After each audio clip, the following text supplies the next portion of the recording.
Number 10. Agent 13. While Sharon Carter might just be your average run-of-the-mill human on paper, in reality she is anything but your run-of-the-mill human when it comes to her capabilities. When the Secret Avengers team was brought together following the disbanding of Norman Osborn's Dark Avengers and Hammer, Captain America decided not to resurrect S.H.I.E.L.D., but instead create his own sub-Avengers teams to help keep the world safe. One of these teams was the Secret Avengers, and Sharon Carter was entrusted to be his kind of co-captain for it.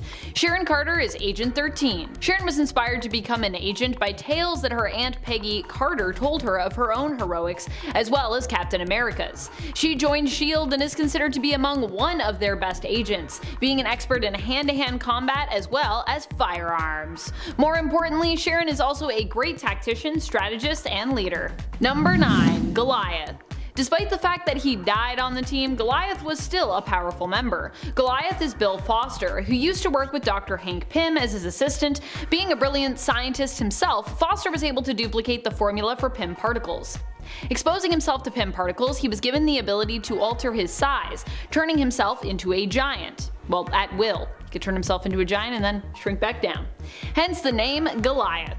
Safely, Foster could grow to 25 feet in height. His increase in size also gave him a great increase in strength and somewhat in durability due to his change in mass. The formula also allows his body to change so that it can actually support the weight of his new and larger form while he is transformed. However, Goliath was vulnerable if he changed sizes multiple times in a shorter period, as it left him weakened somewhat and exhausted temporarily. It's hard on the body, basically. He died during his time serving on the Secret Avengers during the first Civil War, which was actually the first Secret Avengers team, but not the first volume of Secret Avengers, to be clear. To some, his death only strengthened their conviction for the cause, and to others it acted as a warning to basically leave the team. And gave them a signal that actually what they were doing maybe it wasn't a good idea. And friends, before we move on to this next spot, if you are loving this list and you want to learn more about other sub-Avengers teams or more about the Secret Avengers, be sure to let us know by giving this video a thumbs up. There's still lots of powerful members that I haven't talked about yet, so we could probably do a part 2 for this one. Number 8. Ant-Man. Ant-Man for the purpose of this list is actually Eric O'Grady, not Hank Pym or Scott Lang. During the Secret Avengers run that Ant-Man was a part of, the mantle was being held by Eric. If you thought Scott's past and thieving actions were questionable, Eric basically puts him to shame. Eric is probably the baddest of the Ant-Men in terms of his morals, although I think all Ant-Men have made some morally questionable choices in their life. Still, O'Grady really takes the cake overall. Eric O'Grady is more commonly known as the Irredeemable Ant-Man, which was the name of his Ant-Man series, which really gives you an idea of what type of character he is. However, Eric had decided to turn over a new leaf and really try to make a difference in the world and become a hero, which was what motivated him to accept a position on the Secret Avengers team. Although, to be clear, up to this point he was still a hero, he just was kind of like a very morally corrupt hero. He possesses the Ant-Man suit, which gives him his powers, allowing him to change size, shrinking down, and later growing in size as well. He can also communicate with and command insects. Can also, I think, do some cool energy blasty stuff. So he's pretty powerful. But still, it's Eric O'Grady. It's not like Hank Ant-Man.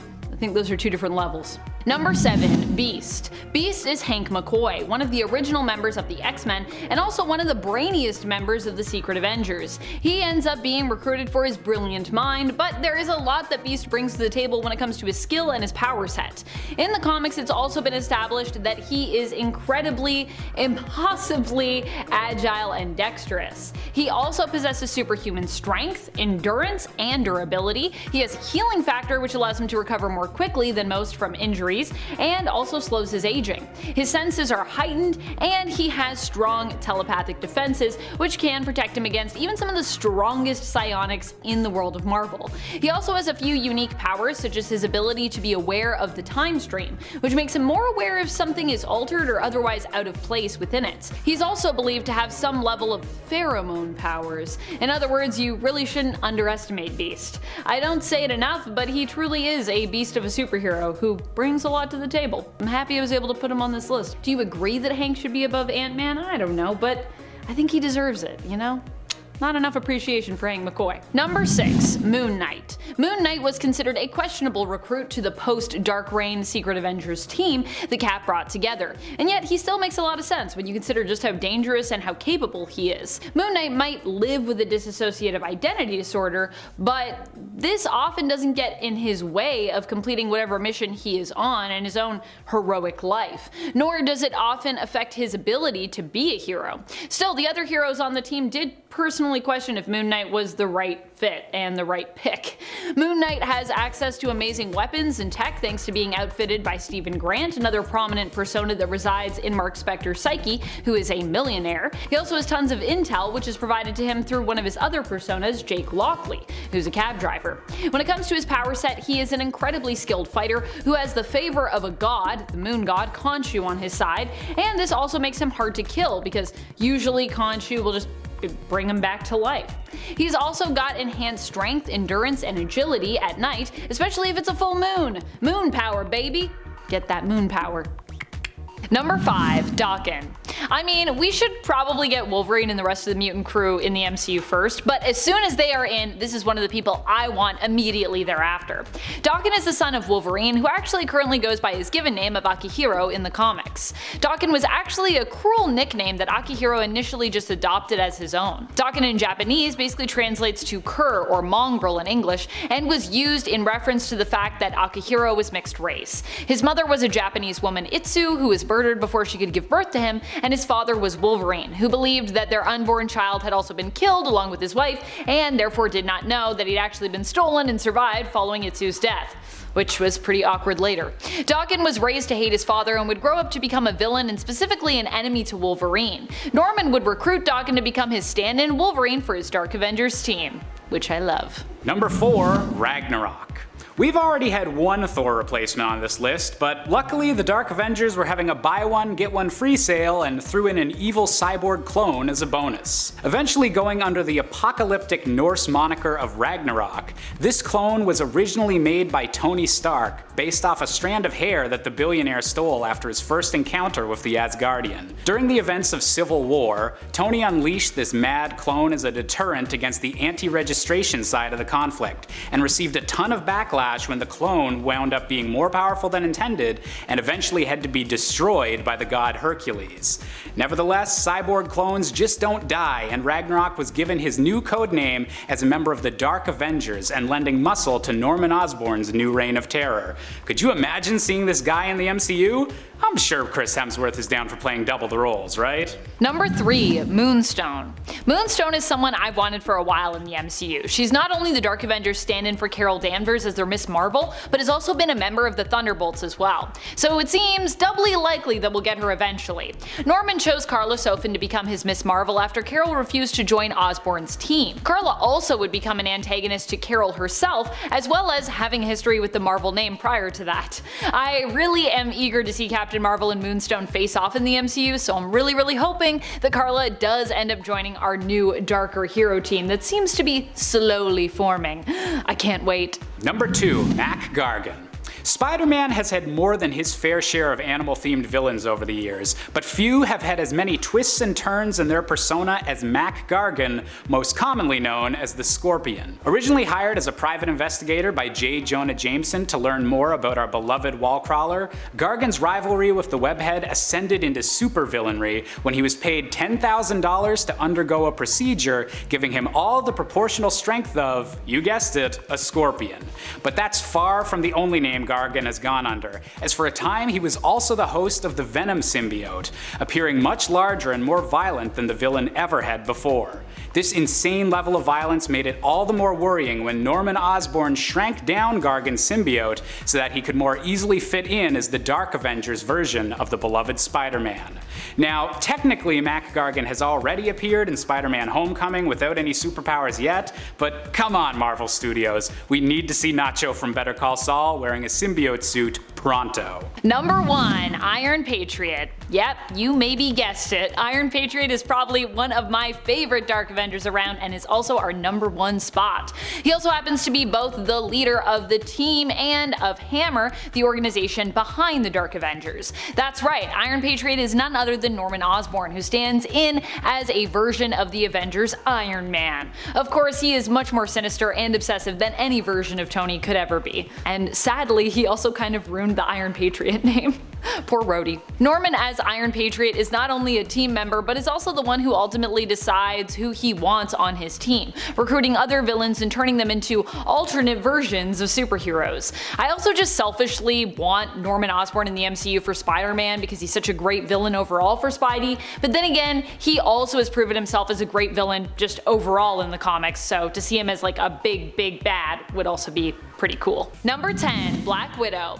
The Avengers in the Ultimate Universe are different from their main continuity counterparts, as while the Avengers in 616 are a team of bona fide heroes brought together by massive and often global threats, the Avengers of Earth 1610 were brought together by Nick Fury and are often a team composed of former villains and kinda anti-heroes, people less marketable generally than 1610's Ultimates, which are like the equivalent to the 616's Avengers. Instead, the Avengers from 1610 end up becoming more comparable to DC's Suicide Squad, a team of reluctant participants who are forced to work together to complete missions for S.H.I.E.L.D. and Nick Fury. Monica Chang, however, was not one of the more criminal-based members of the team, and instead was the new Black Widow.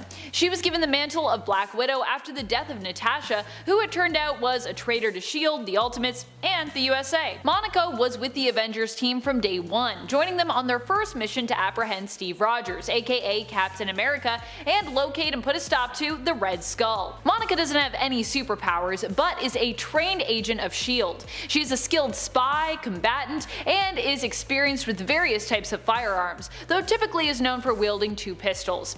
While wearing her Stark suit, she also possessed enhanced strength and speed. However, she was still a normal human, and as such was still able to be killed fairly easily when she went up against the immortal Green Goblin. Poor Monica though, I feel like that whole thing kinda did her dirty because, you know, she actually survived for a long time prior to that.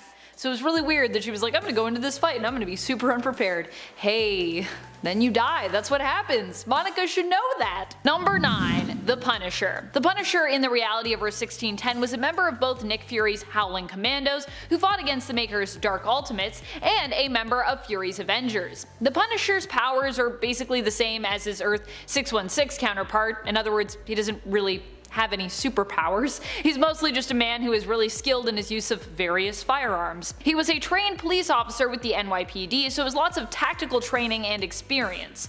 The first time he joined the Avengers, it was to protect the Vice President against Ghost Rider, but the spirit of vengeance convinced Frank to stand down, and even assist him in the end, also helping him to escape. The Punisher would also escape S.H.I.E.L.D. custody following the mission, but would later be recruited once more by Fury after he ended up in prison. And friends, before we move on to this next spot, if you are loving this list, if you want more Ultimate lists, be sure to let us know by giving this video a thumbs up. Also, check out our Ultimate Marvel Universe playlist for more videos like this. Number 8. Red Wasp. Red Wasp initially went by the name of Swarm and was a member of the antagonistic Liberators team. She was believed to have been killed in the fight between the Liberators and the Ultimates by the Wasp, Janet Van Dyne, who became giant and stepped on Swarm. However, Petra Laskov managed to survive, saved by S.H.I.E.L.D. and put into rehabilitation by them. Rehabilitation. She was made to work for them and join up with their Avengers team. They even placed an obedience chip within her to make sure that she followed orders. Rehabilitation. During her time with S.H.I.E.L.D., Petra would take up the mantle Red Wasp. She can shrink herself down to the size of an insect and can control large swarms of insects as well. However, because of her insect-like abilities, she can also be defeated using insect repellent. So, pretty cool powers, but with a pretty big weakness. Number 7. Blade. Blade was recruited to the Avengers by Nick Fury, who promised to deliver him Daken Frost in exchange for his service. Frost is the man responsible for killing Blade's mother and turning him into the creature that he is, in case you didn't know that. Blade helped to apprehend Tyrone Cash after S.H.I.E.L.D. learned he was responsible for selling off their super soldiers on the black market. Blade incapacitated Cash through hypnosis. Ooh, supernatural powers. However, despite him being part vampire, Blade is not as tough as you'd expect, especially in comparison to the tough version of the character we know from the Earth 616. Iron Man found that out when he basically crushed the poor anti-hero. Blade's time serving as part of the Ultimate Avengers may have also helped to get him on the main continuity Avengers team of Earth 616 in the future. I also gotta say, I really love Blade as an addition to the 616 Avengers. I don't know if everybody else is super enjoying that, but I'm really enjoying that. Are you enjoying that? I hope you are. Number 6. Hawkeye.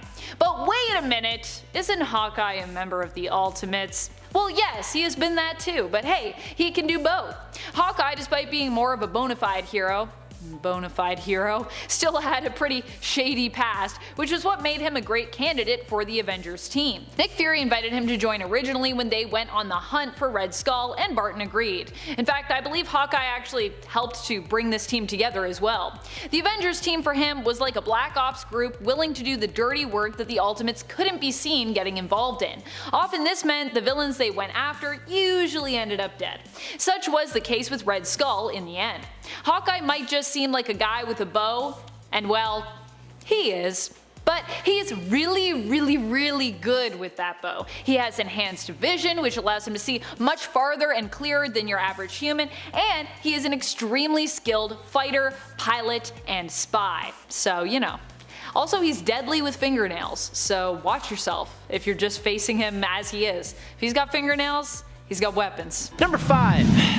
Devil Dinosaur. Okay, look, he ain't on the team at all really, but he did kind of help them unintentionally, and I also really want to talk about this dino since I haven't before, so Devil Dinosaur. He's basically just a big red intelligent T-Rex from another universe. Not intelligent enough to talk or anything, but he understands the situations he's in, can understand human language, and even has some telepathic connection with certain characters. As for the Savage Avengers, in Volume 2, Issue 2, the Savage heroes have been sent back in time to the Hyborian era, and they end up fighting Devil Dinosaur in a coliseum. That is, until they kind of not really work together to bust out of there. He doesn't have many powers other than super intelligence and strength, but he is a Tyrannosaurus Rex, which I can imagine is very helpful. Number 4.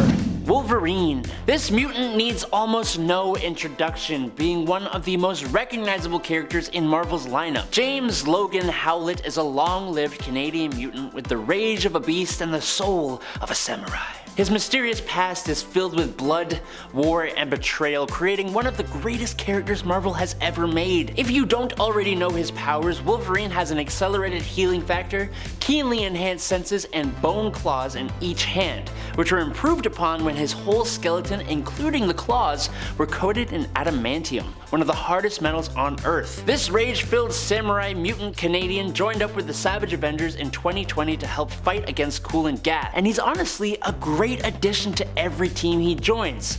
So let's hear some love for Wolverine! Yeah! Woo! Okay.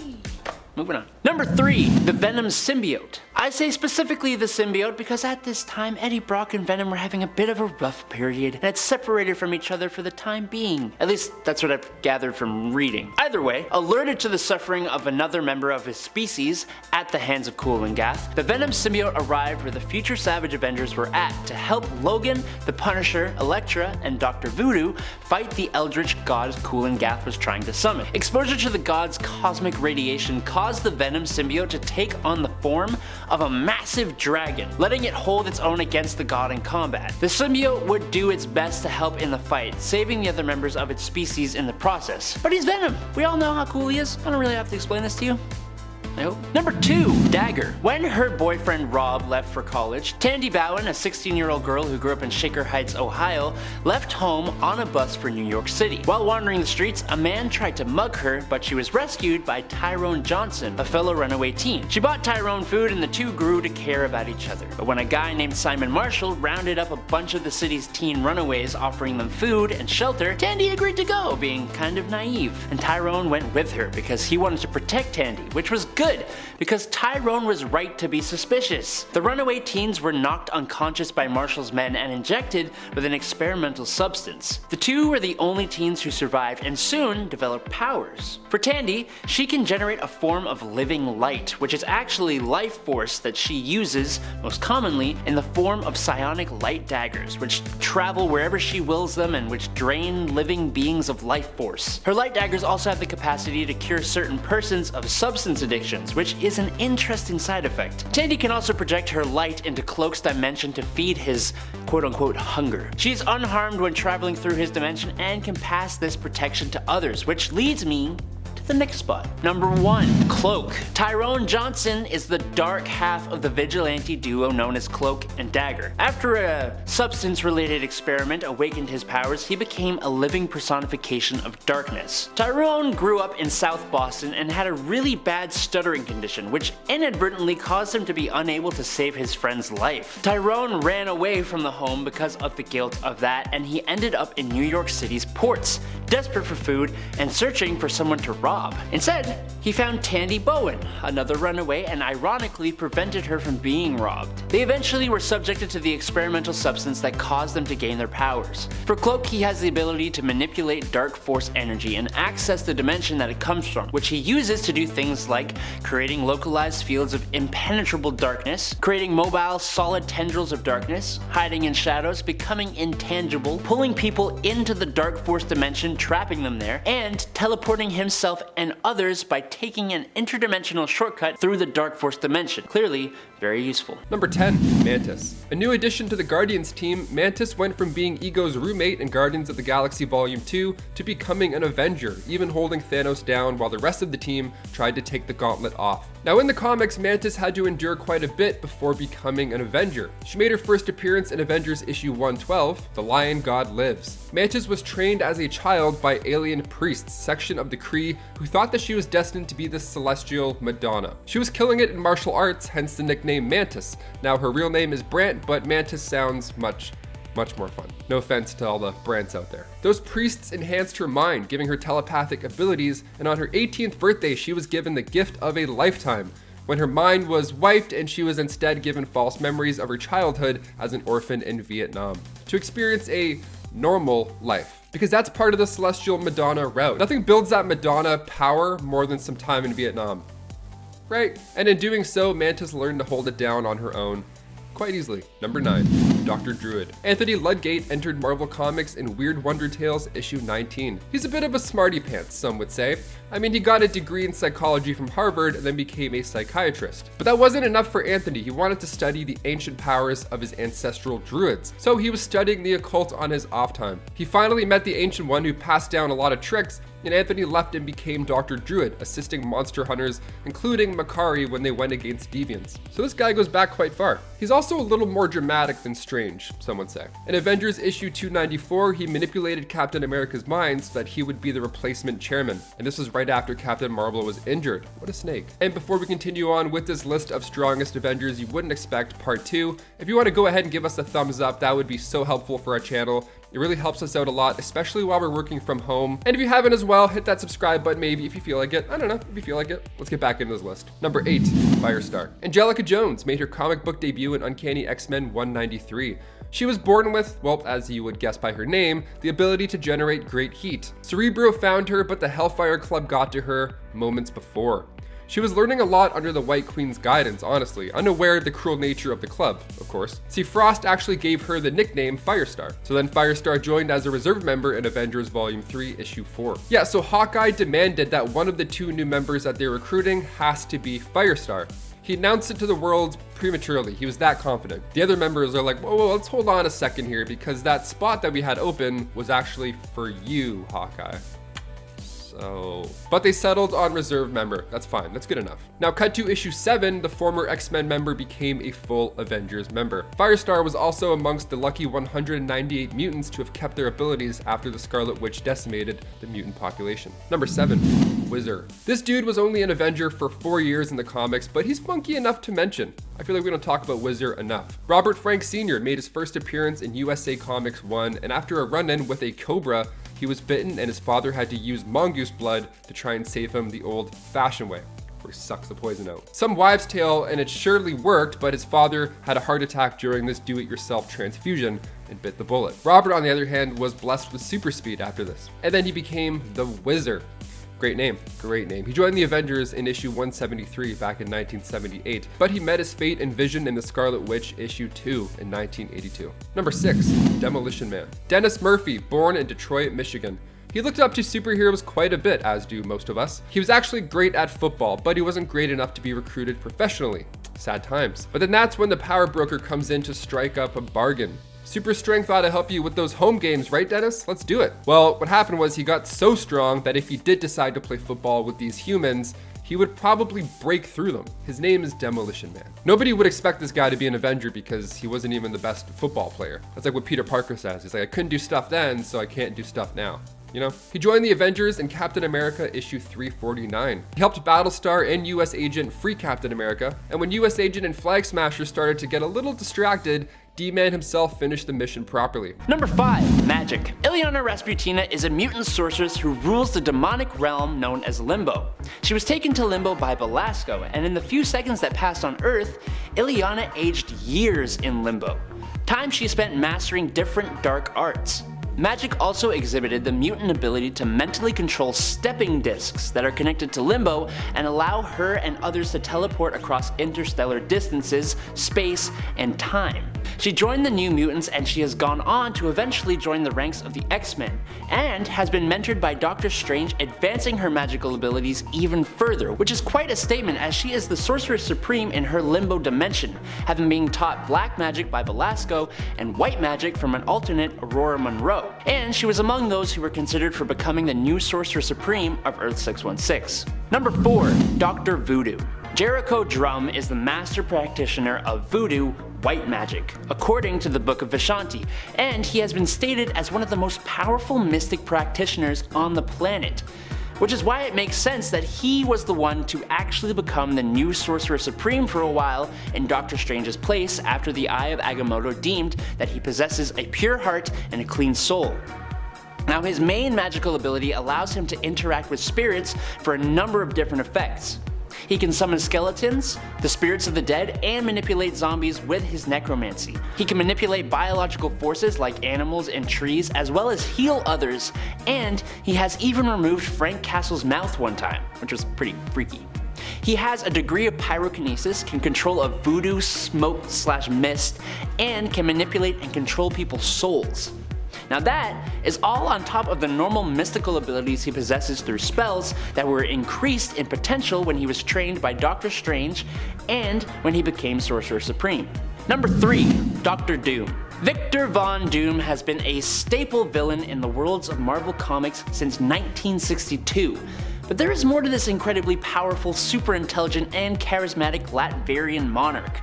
He has helped the forces of good on several occasions, even if it was for selfish ends, and has recently reformed and even become a hero.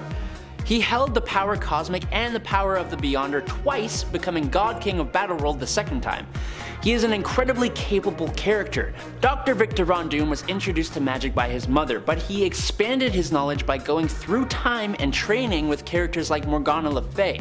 He has proved capable of mystical blasts, force fields, ensnaring, banishing, and portals, summoning entities and demonic creatures, casting and reversing spells, teleportation, dimensional travel, healing of himself and others, time travel, power absorption, elemental manipulation, telekinesis, as well as power nullification.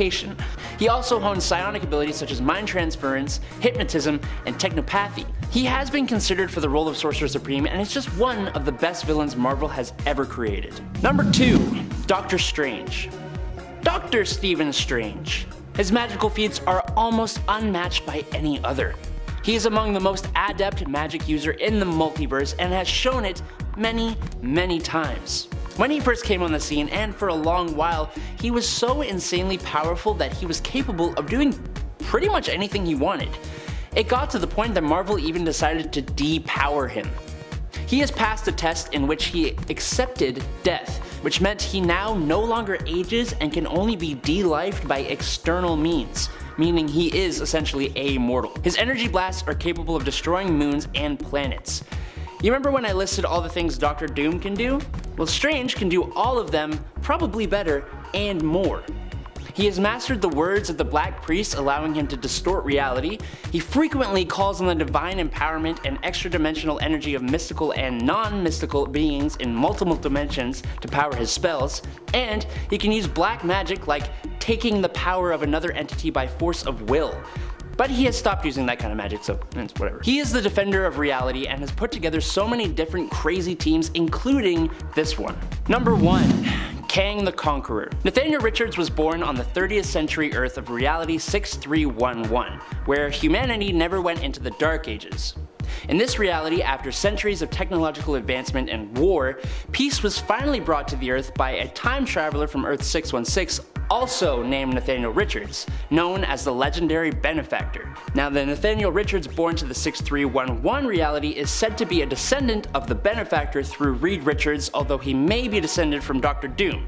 So already we're off to a confusing start, and that's before we even get into the seemingly endless versions of him by different names and from different realities that are littered throughout Marvel Comics and appear in the 616 reality. Basically, after landing in the 40th century, Nathaniel reinvented himself as Kang the Conqueror, conquering the Earth, then the galaxy, and then setting his sight on other times and realities. Apart from his advanced physiology and exceptional mind, Kang's battle armor is produced from a rare synthetic alloy from the 40th century and responds to his subconscious thoughts. It grants him abilities including enhanced strength, durability withstanding even a nuclear strike at point-blank range, anti-gravity, video communication, time travel, concussive bolts, summoning any number of weapons which are transported to him through the time stream instantly, electric shocks, hover pads, survival kits, and body transference. He is an Avengers level threat and easily takes any of the top spots on this list. Number 10, Bullseye. What do you do when you have a supervillain whose power is being able to hit practically any target? Well, you have him replace a superhero who can pretty much do the same. Bullseye, a mysterious assassin who we still don't even know the full name of beyond Lester somebody, is most well known for frequently clashing with Daredevil and being under the employ of Kingpin. However, after using his sociopathic talents during the Skrull invasion and aiding the Thunderbolts, Bullseye was given the position of being a replacement Hawkeye, a position he kept threatening to lose as his murder sprees began drawing more and more attention to the villainous side of Osborn's Avengers team. Who knows, maybe we'll get a season 2 of the Disney Plus Hawkeye show and get to see an evil Hawkeye on screen after all. Number 9, Toxie.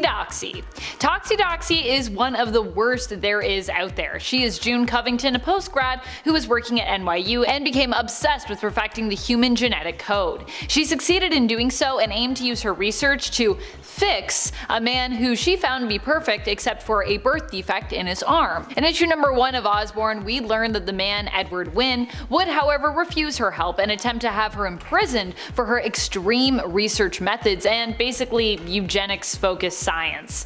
But she'd get back at him later on. Claiming to have changed her ways, she lured him to her lab, paralyzed him, and then left him trapped there to rot.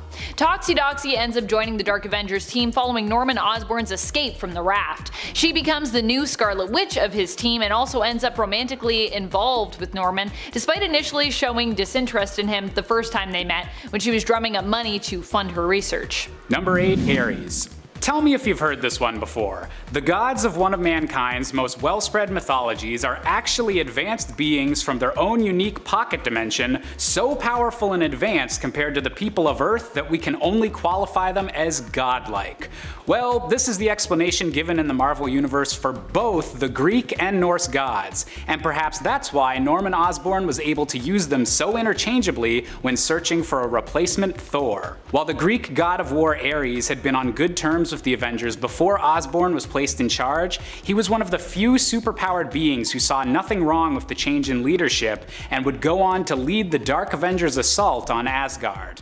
Asgard may be gone in the MCU already, but that doesn't mean I'm still not itching to see Thor and Loki take on another Pantheon's god. Bring it on, Marvel. Number 7. Aya Peak. Aya Peak is one of the alternate darker versions of Spider-Man. Overall, a pretty deadly and cool character inspired by an actual worshipped and feared deity of the Mochi civilization, which flourished in northern Peru from the 1st to 8th century CE. Pretty neat stuff. Aya Peak ended up joining Norman Osborn's Dark Avengers team that was assembled after he escaped the raft. I think he'd be a cool character to have for his overall appearance. He has like snakes for hair, fangs, and a spider-like body with multiple limbs, but he'd also just be cool to act as an anti-Spider-Man, being literally a man, or well, god really, who is part spider but is known for his more cruel and violent approach. His name is really Aya Peak the Decapitator, so yeah.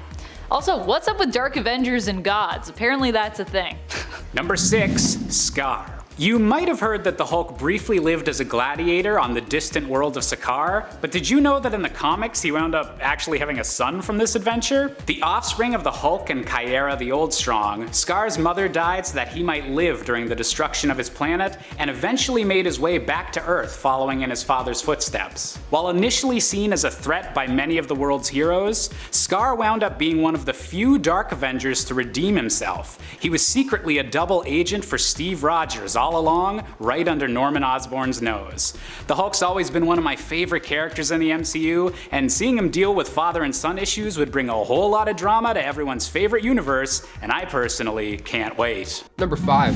Triathlon / 3D Man. Okay, 3D Man / Triathlon, aka Delroy Garrett Jr. He joined the team in Avengers Volume 3, Issue 27. He showed up and just whooped everybody's ass. It was great. The team basically had to hire him on the spot. They had no choice. But before this, he grew up running, hence his name Triathlon. He competed in the Olympic Games and he was crushing it. That was until he tested positive for steroids. Then he got his 3 medals taken away from him. So he turned to religion, to the triune understanding, and the group's founder Jonathan Tremont had found a fragment of a mysterious object and used it to give Garrett the powers of 3D Man, the 3D Man himself. Look out. I would see a 3D Man movie in 3D. God, what a ride that would be. You just don't put on the glasses and you don't see half the movie. You're like, oh, I get it. It's cool, it's cool. Number 4, US Agent. Okay, spoilers coming in hot for Falcon and the Winter Soldier. If you haven't watched it yet, pause this video, watch the entire series, and then come back and click play.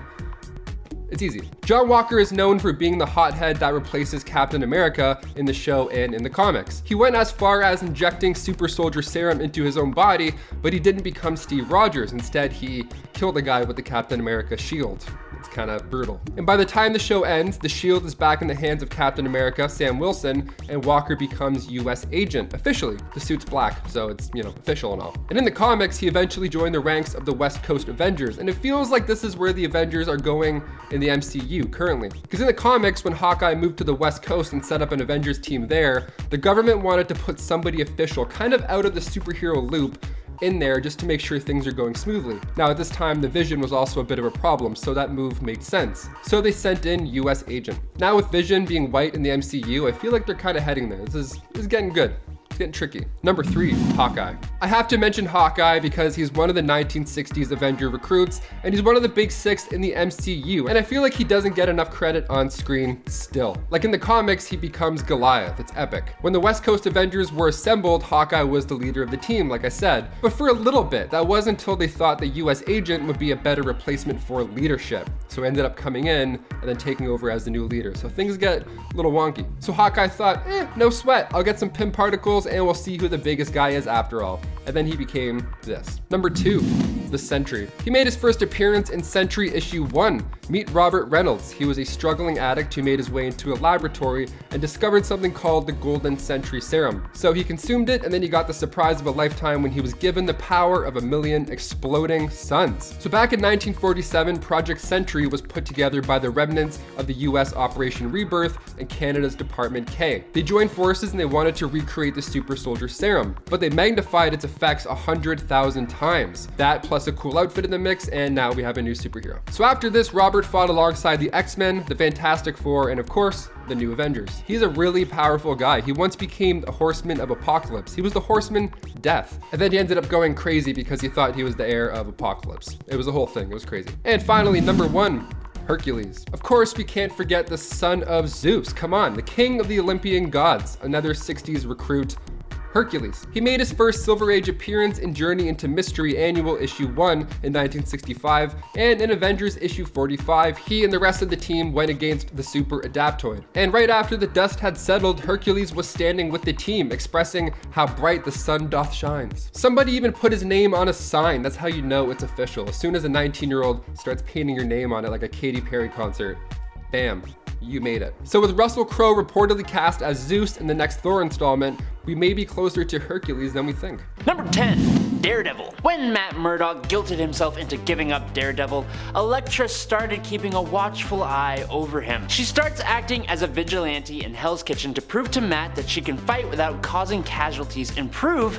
that she can train him to be the man he was meant to be. Eventually, when Matt gives himself up as Daredevil over to the police, Elektra takes over the mantle. Her first run-in with Savage Avengers was before this though. Elektra was undercover in the Hand when she followed them to the Savage Land. There, they were working with sorcerer Cloak Gath to collect warriors to sacrifice to a primordial god. In their second adventure, Elektra is operating as Daredevil and goes into the past with this new team of Savage Avengers in a conflict with Deathlock. I'm really liking her as Daredevil so far. Her abilities and training as an assassin make her an impressive hero to say the least. Number 9. Black Widow. A former KGB agent, Natasha Alianova Romanova, better known as Natasha Romanoff, which is way easier to say, or Black Widow, was trained by the top secret Soviet brainwashing and training program, the Red Room, to become the ultimate super spy. She defected from the Soviet Union to the US to join S.H.I.E.L.D. While in the Red Room, she was bio and psychotechnologically enhanced, giving her an unusually long lifespan and prolonged,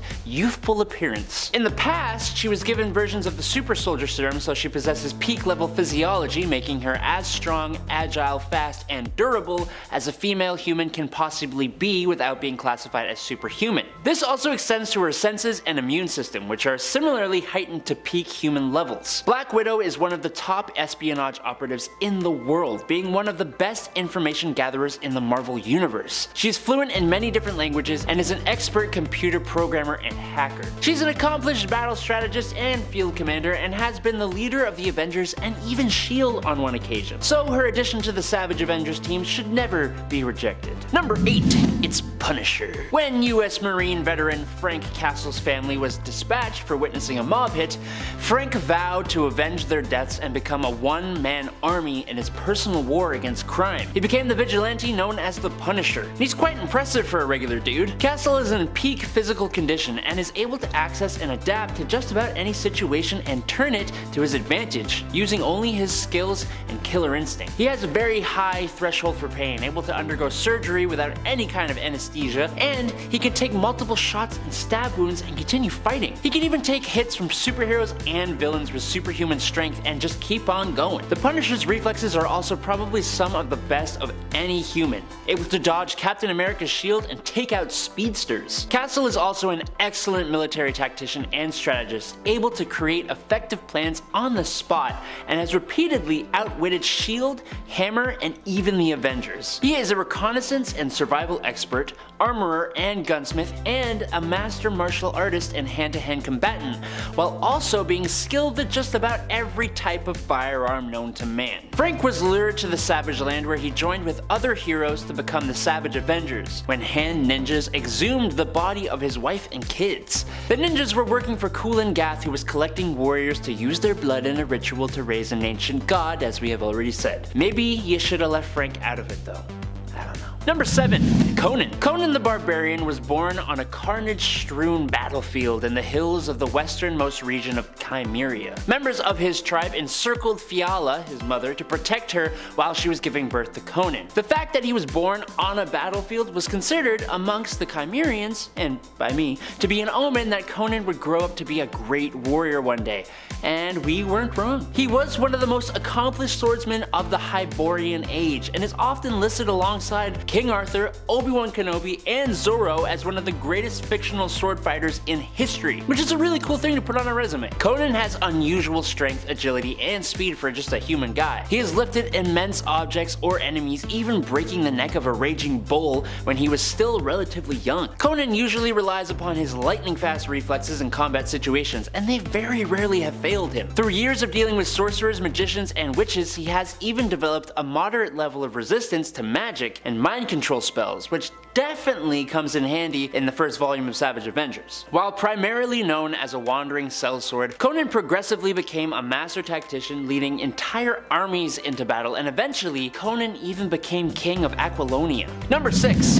Black Knight. Born and raised in Gloucester, Massachusetts, Dane Whitman attended university, eventually obtaining a master's degree in physics, and that's not his superpower. The descendant of a long line of heroes who took up the mantle of the mysterious Black Knight, Whitman assumed the role after his uncle Nathan Garrett, who had taken up the name as a villain, perished in a battle with Iron Man. Dane became a hero, wielding the Power Lance. He has also wielded several swords, including the Ebony Blade, a powerful but cursed weapon forged from a meteorite which is capable of cutting through almost any substance, and he's even wielded Excalibur. While holding the Ebony Blade though, Black Knight is unable to be killed, even if he loses his head or something like that. Whitman also possesses the Sword of Light and Shield of Night, bestowed upon him by the Lady of the Lake. Dane Whitman has been a member of the Avengers and leader of Ultra Force, and is now the current king of Weird World, but that hasn't stopped him from his savage avenging. Number 5. War Machine. War Machine is James Rhodes, who became a close friend to Iron Man and ended up being gifted a suit of armor from Tony to use in his own heroic adventures. He would end up being recruited and serve on the revived Avengers project as a member of the team during their first mission, where they attempted to defeat and capture Red Skull. Rhodey happened to be armed with a nuke to use against the Red Skull as part of a last resort plan, if needed, but the Red Skull had overheard about this plan and said nuke, and so managed to disable it easily using the Cosmic Cube. Honestly, if the Red Skull didn't have the Cosmic Cube though at this time, my money would have definitely been on War Machine in this fight, because War Machine I think is pretty powerful. War Machine would also for a time gain temporary Hulk-like powers after being given some of Tyrone Cash's Hulk serum. Number 4. Nerd Hulk. While Nerd Hulk is a very powerful character in terms of his abilities being on the same level of power as Bruce Banner's Hulk from Earth 1610, he tends to end up being not so powerful in actuality when battling other people. This is because he has a tendency to hold back though. Nerd Hulk is a clone that Gregory Stark, Tony Stark's brother, created. Nerd Hulk prefers to try and resolve conflicts using logic as opposed to violence, and it is the marriage of his intellect and strength combined that holds him back from being as deadly as he could be. Still, the potential is there, and he does have access to the same amount of strength and ferocity as Banner if he'd only feel inclined to use it. Nerd Hulk was a member of the Avengers team when they were first resurrected and went after Red Skull. He would also later attempt to join the Ultimates, but he was denied membership. Sad. Poor Nerd Hulk. I love him with his little glasses. Number 3. Gregory Stark. Gregory Stark is like the evil brother of Tony Stark. He is the more immoral of the two when it comes to technology, but is more put together overall in comparison to his brother. Much less of a mess, if you will. This obviously made him a valuable asset to S.H.I.E.L.D. and Nick Fury, and so he ended up on the Avengers team. However, Gregory was also super smart, and was using his time working with S.H.I.E.L.D. to put certain plans into action that would allow him to take over control and eventually kind of rule the world, sort of. After Fury seemingly went rogue and Carol Danvers was also removed from the chessboard, Gregory was made the new director of S.H.I.E.L.D. and attempted to use his influence and nanite tech to cause chaos and war to erupt in other nations. Fortunately, he would be defeated by his brother Tony, who disabled his nanites with an EMP, allowing Thor to take him down. Still, for a time, Gregory was a pretty valuable member of the Avengers team, and later a formidable villain to them and to the Ultimates. And for that, he gets some bonus points. That's what I say. Gold Star Gregory Stark. That's what I call him. For evilness, I guess. Number 2. Tyrone Cash. Tyrone Cash was a fairly powerful version of the Hulk, and actually was the first Hulk to exist in the Ultimate Universe. He created the Hulk serum before his protege Bruce Banner was able to, and decided to use it on himself. This gave him massive strength, and he took the name Tyrone Cash, and decided to become a criminal, using his brilliant intellect to avoid capture for longer than a decade. Previously, he'd been known as the Scientist and as Banner's mentor, Professor Leonard Williams. Eventually, Cash was apprehended and forced to join the Avengers team, and after S.H.I.E.L.D. learned that he'd betrayed them, Fury had him executed. So of course, who's the most powerful? Who could it be? Number 1. Nick Fury. When it comes to the Avengers team, Nick Fury is like the Amanda Waller of it all, in comparison to the Ultimate Avengers DC counterpart, which would likely be the Suicide Squad. Nick Fury was the one to resurrect Project Avengers, and while he claimed this was done to hunt down the Red Skull, Captain America's villainous son in this reality, it is actually believed that Fury had orchestrated Red Skull's return in order to get his job back as director of S.H.I.E.L.D. and resurrect the old abandoned Avengers project. That's just so Nick Fury, I'm just saying. Nick Fury holds a lot of power, not just as a master spy who often deals in secrets, but also because he was exposed to the super soldier serum and has influence over the rest of the Avengers team as their overall leader and organizer. He's just got a lot of power. He's also like got a million plans, so if you're like, oh, I know how I'll beat Nick Fury, he probably already has a plan for if you try to do that to him. That's how good he is. Number 10. Agent Anti-Venom. Everybody needs a good symbiote on their team, and if I was gonna pick one of them to put on my team, I think I'd be stupid to not pick Eugene Flash Thompson's Agent Venom.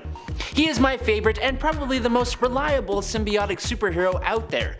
The Savage Avengers have the benefit of getting the even better Agent Anti-Venom, which is basically the same thing with upgrades.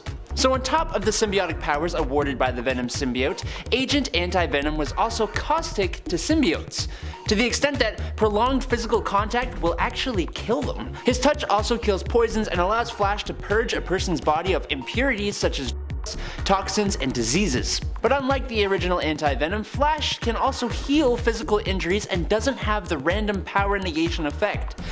Flash's past as a soldier and boxer plus all his symbiotic enhancements make him someone you just don't want to mess with. Number 9. Damon Hellstrom. As the son of the devil, it would honestly be kind of weird if Damon Hellstrom, otherwise known as Hellstorm, didn't make this list. Damon was born when the demon Satan decided to have a child with a human woman as a way of accessing even greater power. So already we're off to a less than cheerful start. But luckily, after learning of his heritage, Hellstrom decided to turn his back on his father and vowed to fight against him, even eventually slaying his father and taking lordship over the dimension of Hell. As a ruler of a dimension of Hell and son of Satan, Hellstrom has a Cambion physiology and wields crazy magical abilities, as well as commanding vast power in his own dimension, potentially meaning he can perform any magical feat. His physiology gives him super strength and durability, and due to his dark soul, he has shape-shifting and teleportation abilities as well as magical awareness. Hellstrom has also wielded a trident made of netheranium, which is a psycho-sensitive metal found only in his extra-dimensional realm, and the weapon is a medium through which magical energies can be amplified and projected. I wish I knew more about him before making this list because he's honestly kind of really cool. Number 8. Weapon H. Clayton Cortez is actually a newer addition to the Marvel landscape, but in my opinion, he is pretty cool. Clayton was a Marine who, after defecting, was subjected to Weapon X's H Division, which was basically asking the question, what would happen if we mixed the Hulk and Wolverine and made them cyborgs?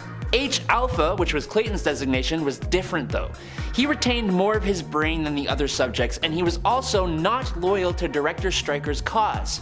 So, when this guy popped out of his incubation chamber, it didn't go too well for his creators. Are we surprised though? This Hulk-Wolverine hybrid has an adamantium bonded skeleton, which still allows him to transform from human form to Hulk-out form. And yes, he has an almost limitless level of strength, and the insane level of durability afforded to the Hulk, on top of the adamantium skeleton. And we haven't even got to the adamantium bone claws and studs, regenerative healing factor, and enhanced senses. The one who created him, Dr. Alba, suggested that Weapon H could actually end the life of every living being on this earth. That's pretty insane. Number 7, Juggernaut. The stepbrother of Charles Xavier, Kane Marco, started off on the wrong foot as a bully to his brother. So he already wasn't nice when he gained the powers of irresistible force embodiment. This basically means that once Kane begins to advance in a certain direction, it is virtually impossible to halt his movement. Tons of rocks and plasma discharge cannons have slowed his pace, but they cannot completely halt him. Only a few things have ever been able to stop Juggernaut. Thor's use of his God Blast is one of them. War Hulk with increased strength thanks to Apocalypse's grafting celestial tech to him, which allowed Hulk to increase his strength and stop the Juggernaut, is another. Kane gained this ability after bonding to the Crimson Bands of Sidorak. Sidorak being an immensely powerful entity described as both a god and a demon. The bands also granted Kane with near limitless strength and stamina and gave him the ability to summon his mystical armor at a moment's notice. When Kane was the avatar of Sidorak, these powers were boosted to even greater heights, which is just a scary thought. Number 6, Ghost Rider. If there is one thing I have learned from my time on Earth so far, it would be that you never make deals with people who look like, sound like, or call themselves the devil. There are multiple instances of this happening in the backstory of stunt motorcyclist Johnny Blaze. His mother tried to make a deal with Mephisto that would stop Johnny becoming the spirit of vengeance thanks to a family curse, and that didn't go as planned. And then, Johnny tried to make a deal with the same demon to save his surrogate father, which also did not go as planned and did not save him at all. Johnny was cursed with the power of the spirit of vengeance that inhabits his body, turning him into the Ghost Rider. While the Ghost Rider is in control, Johnny Blaze only influences its decisions to an extent as he takes the back seat, quote unquote. Doctor Strange has stated Johnny Blaze is simply a mortal and acts as a built-in safety, limiting the power of the Ghost Rider. Doctor Strange has also stated that when the demon Zarathos takes possession of the Ghost Rider's power are, for most intents and purposes, boundless and quote unquote godlike. Those powers include superhuman strength with potential limitlessness, superhuman stamina, superhuman immunity to basically all earthly physical damage, superhuman agility, regenerative healing, supernatural awareness, hellfire manipulation including infusion, projection, and constructs, firestorms, sin and soul manipulation, hell cycle symbiosis, dimensional travel, demon magic, mystical fiery chain projection, size alteration, and his key ability, the penance stare, causing any individual who stares into his eyes to see and feel every bit of pain they have ever inflicted on anyone in their entire lifetime for all eternity. Number 5, lightning. Living lightning, here we go. It's hard to imagine that a man made of lightning would ever not get the spotlight, but that's what happens when you share the pages with this team. Lightning, aka Miguel Santos, first came into comics as a villain, actually, but he joined the West Coast Avengers in issue 74. Now, his father, cut to way before, his father was part of this group called the Legion of Living Lightning, or LOL, as some would say. And when they tried to gain control of the Hulk, which is a terrible idea, his father was killed in action. Again, terrible idea, don't fight the Hulk. So Miguel wanted to learn more of his father in the Legion, so he broke into the Legion's headquarters, and while he was snooping around, one of the machines turned on, and he turned into a living energy. Now, he almost joined the Great Lakes Avengers at one point, but only because he thought GLA meant Gay Lesbian Alliance. I don't think Great Lakes are as exciting, but you never know. We have one over here, it's Lake Ontario. It's way too cold and smelly.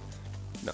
I would much rather Gay Lesbian Alliances. The team had the worst luck when it came to recruits, let's just say that. Number 4, Stingray. Walter Newell made his comic book debut in Tales to Astonish issue 95. Now, his life began as an oceanographer and an engineer, and once he created a suit built for deep sea exploration, a cool nickname was bound to come afterwards. Stingray, there it is, that's a cool nickname. He was ordered to bring in Namor to investigate the disappearance of water from our oceans. He ended up working with Namor numerous times, Water Bros for life, and then he joined the team as a reserve member in the Avengers issue 319. Funny enough, in the Armor Wars storyline, Iron Man wanted to recover all these suits that had Stark tech in it. So he comes in, knocks out Stingray, and then after attaching the Negator pack, nothing happened. So the suit was indeed not stolen. You know, it's always nice when you knock someone out for no reason. I'd love to see him make an appearance in the Armor Wars Disney show, but I think we need a lot of other stuff first before we even look at Stingray.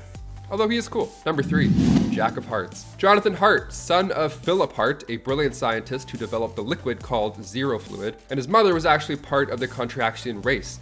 Now, the alien woman was also a scientist sent to discover this energy source to help their dying Contraxian son. Now, the alien lady heard about Philip Hart's experiments, so they met, got married, and then out came Jack. And then later on, when Jack was a teenager, his father had completed the Zero Fluid, but was sadly killed by the agents of a criminal corporation who wanted the fluid for themselves to market it. Classic bad guy stuff. Give us your fluids, let's fight. So when Jack hid in his father's lab, he was covered in said Zero Fluid, and then he started to glow and change and become more powerful, becoming the Jack of Hearts. Energy was just oozing out of his body. He handled his father's killers easily after that. He then joined the Avengers in Volume 3, Issue 43. Number 2, not one, but 2 guns. He's got 2 guns, the 2-gun kid. Let's talk about him. Of course, we can't forget this rootin' tootin' Avenger. Look out, gang, here he comes. Matt Hawk joined the team in Avengers 142. This guy's fun. Now, the cover alone, let's talk about this. The Avengers versus the wild Western heroes of all. Let's go. I'm gonna read this right now. He was a Harvard-educated Boston lawyer who settled in 1870s Tombstone, Texas, after the Civil War. Like the Civil War, not Civil War, like the Civil War. You get it? I don't really have to pitch what his life was pre-Avengers. I mean, there's horses, there's shooting, there's lots of nice boots. One day he saved the life of this elderly man. He was getting picked on by a rootin' tootin' gang. But this man just happened to be legendary gunslinger Ben Dancer. It's Ben Dancer. So Ben is exactly what you'd imagine in your head. I read all of his lines in Sam Elliott's voice because, well, of course I did. Look at him. So he, of course, trained Matt, and then when the Avengers fought Kang back in that era, so once the dust had settled, literally, the dust had settled, the 2-gun kid came back to the modern era with the team. And Hawkeye had a pretty good time as well. This is when he started to dig the West Coast life. He wanted to leave the Avengers because being a bow and arrow man made more sense to be out there than Manhattan. I have to agree. And finally, number 1, we can't forget about him, the Forgotten One. Gilgamesh made his first appearance in Eternals issue 13. He was born before the Ice Age, and in 3000 BC, the Eternal became Gilgamesh, king of Uruk in Sumeria. In ancient times, he would wander the earth battling tyrants and taking down beasts. He would fight alongside Hercules, and he even took down the demon dragon Zeus. He fought for the Roman Empire as a centurion, just taking out tribes left and right, and then he joined the Avengers in issue 300. And currently, he works alongside Hercules and the gods of war. Now, I feel like we're gonna see this guy soon in the MCU. I mean, the Eternals movie, Thor, Love and Thunder, bringing in some gods. The Forgotten One, no more, I have a feeling. Kicking off the list at number 10, Wasp. Sometimes size matters. I mean, the Incredible Hulk can eat a car and then squish another car and toss it across San Francisco. That's awesome. But sometimes size doesn't necessarily matter. Janet Van Dyne may be small, but just like Ant-Man, she packs a mean punch. She made her first debut back in Tales to Astonish issue 44, and in the early 60s, she became a founding member of the Avengers. After her soon-to-be husband, Hank Pym, genetically altered her and gave her the ability to shrink down using Pym particles. She was also given biosynthetic wings implanted in her back to help her fly around while she fires bioelectric energy stings at bad guys. Donning the nickname the Wasp, she became Ant-Man's partner, and fans are excited that the release date being announced last week, we now get Ant-Man's 3rd movie, Ant-Man and the Wasp: Quantumania, and it hits theaters February 2022. So in the MCU, Janet is finally an Avenger post-Endgame, and in Avengers issue 1, well, she was already on the roster. Number 9, Black Knight. Dane Whitman made his comic book debut in Avengers issue 48. He inherited his uncle Garrett's castle and had no idea that his uncle was the villain, the Black Knight. He found the Ebony Blade and passed its test, becoming the new Black Knight. He then decided to join the Masters of Evil like his uncle did, but he was going in undercover. He was on the good side, so he wanted to help the Avengers, but they still needed more. They didn't trust him quite enough yet. In Avengers issue 71, funny enough, titled Endgame, Dane joins the Avengers. Well, kind of. Like I said, they didn't trust him so much until he helped fight Kang the Conqueror. And then they were like, okay, he's cool, come on aboard. He's an excellent swordsmith, so much so that he's beaten the swordsmith in combat. And that sword that he uses as well grants him immunity to magical powers. Plus the dude rides a winged horse. An underrated Avenger for sure. And before we continue on with this list, if you want to go ahead and give this video a thumbs up down below, that would be super helpful. It helps us a lot, especially while we're working from home. You guys are the best. Thank you so much. Now let's bounce right back into this list. Number 8, Avenger X. Cressida made her debut in Avengers Volume 7, Issue 2. When the Avengers got help from the X-Men to track down the Stranger, Professor X helped by using Cerebro to direct them to northern Thailand, where they rescued a local woman named Cressida from the cosmic being. Now, she had this ability that could amplify the Avengers. They all got super jacked up, and even Cap said that he felt stronger. He felt like he could take on a full army. He's jumping higher, throwing 10 times harder. It's wild. When Scarlet Witch asked how she did that, she says she doesn't really know, but she feels sorry doing it. But the downside of her powers were kept hush-hush from Wanda. See, in order to empower them, she had to drain the life of everybody else in the village. And in the next issue, she was deemed an Avenger. She was given the tour, the whole thing. Welcome aboard. But meanwhile, while this is going on, at Sunshine Nursing Home, the same thing was happening to those who got the life drained from the village. Powerful team member, but maybe a little bit too dark. Number 7, Squirrel Girl. On to something a little bit more bright, let's go on to Doreen Green. She made her comic book debut in Marvel Superheroes Volume 2, Issue 8, back in the early 90s. She was born with these fantastic squirrel-like abilities, tail included. She learned she could communicate with squirrels at just age 10. Now, this sounds like a fairy tale so far, but don't let the tail fool you. She packs an incredible punch. For example, in an early comic, she took on Dr. Doom. In Marvel Superheroes Issue 8, she bumps into Stark, gives him a run for his money in order to prove how powerful she is, and then she shows Tony her power. She jumps, she hops, she climbs all around. It's pretty impressive. Squirrels start coming in from everywhere, and then all of a sudden they're commanded to jump onto Tony. And then Dr. Doom came and interrupted the whole thing. He jammed Stark's electronics, and in order to save Tony, she sent that horde of squirrels onto the Doom ship. It was amazing. And then voila, Stark is free thanks to the insane squirrel posse. Then the squirrels get down to Doom, and then he leaves. He taps out. He's like, I don't want anything to do with this. This is way too much for me. Guy straight up ran away. Doreen later joined the US Avengers on their 2017 run. Number 6, Sandman. Believe it or not, Sandman was once an Avenger. William Baker made his comic book debut in 1963 with The Amazing Spider-Man issue 4. And yeah, sure, most of the time the Sandman is considered a villain, but that's why we have to mention this small change of heart, because even bad guys, it's possible to change. It happens. He bumped into the Thing, a similar looking guy, you know, being big and beige and big and all. So they had a little chat about life and how to use your abilities maybe for the greater good. So we started to help Spider-Man a bit here and there, and then in Avengers issue 329, Captain America announced a new Avengers team, and on that roster was Sandman. He was one of the 7 reserve members. He of course didn't last long because, well, he was a reserve member for one, and coming from the villain side already, I'm sure he wasn't too committed. How great would that have been if the good guys had a sand dude? Wouldn't that be great? We could use the sand guy. Number 5, War Machine. War Machine is James Rhodes, who gets his powers from his Iron Man made armor. Donning this armor, he goes by the mantle of War Machine typically, but has also been known to wear the Iron Patriot armor and also use that moniker as well. In fact, during his time on the Secret Avengers team, Rhodey's War Machine armor received an upgrade that allowed him to phase and appear invisible, but he would actually give up the War Machine mantle to later become Iron Man in secret, and then end up later leaving the Secret Avengers team when he decided to take up the Iron Patriot armor and that name. Rhodey might get his powers from his suit, but the skills and knowledge which he uses to pilot them is all his own. So even without his armor, he's pretty powerful. I mean, he's a guy, but he's still a powerful guy. Also, he has lots of suits, so he also powerful in his suits of armor. Number 4, Black Widow.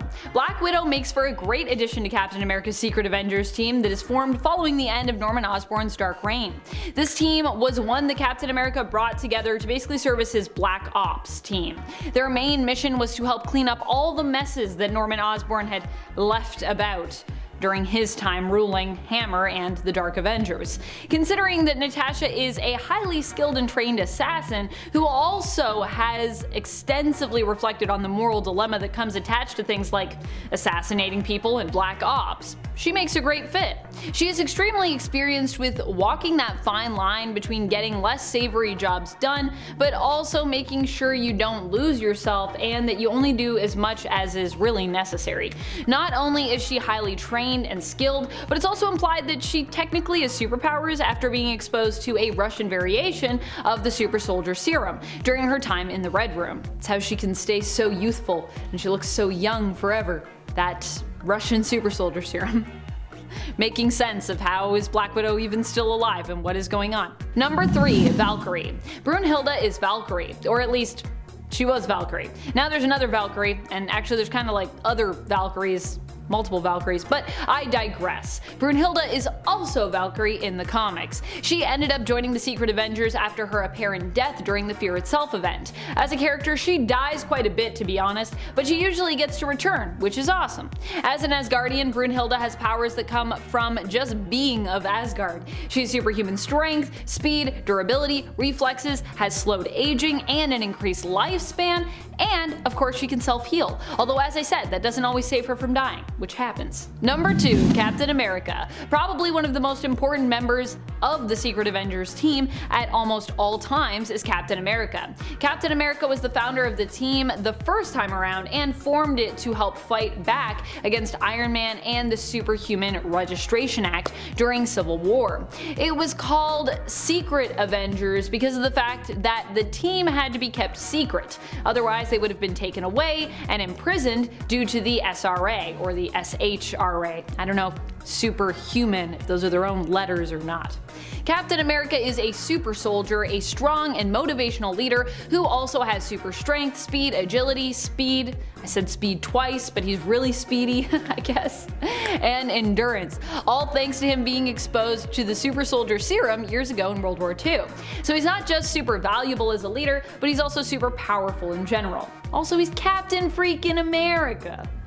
That's just having that name. I feel like if you're Captain America already, you get some kind of power level just from people being like, oh, it's Captain America. Number 1, Nova. Nova is Richard Rider. He basically came on to act as a Secret Avengers powerhouse when Captain America originally banded this team together after Hammer was disbanded, which I think means he gets our top spot by default. Also, Nova is just insanely powerful due to him being the host of the Nova Force. He only ended up sticking around for the first arc of the first Secret Avengers series volume, as he had to go do some cosmic stuff and he was pulled away, but he was still a member for a time, so we can still count him.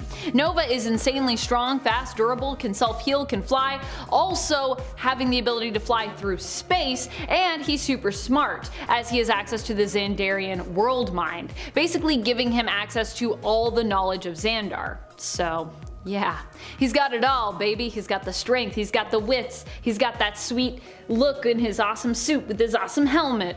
He's got it all. Except he doesn't have the time to be on the Secret Avengers for too long. That's what he doesn't have. He lacks time.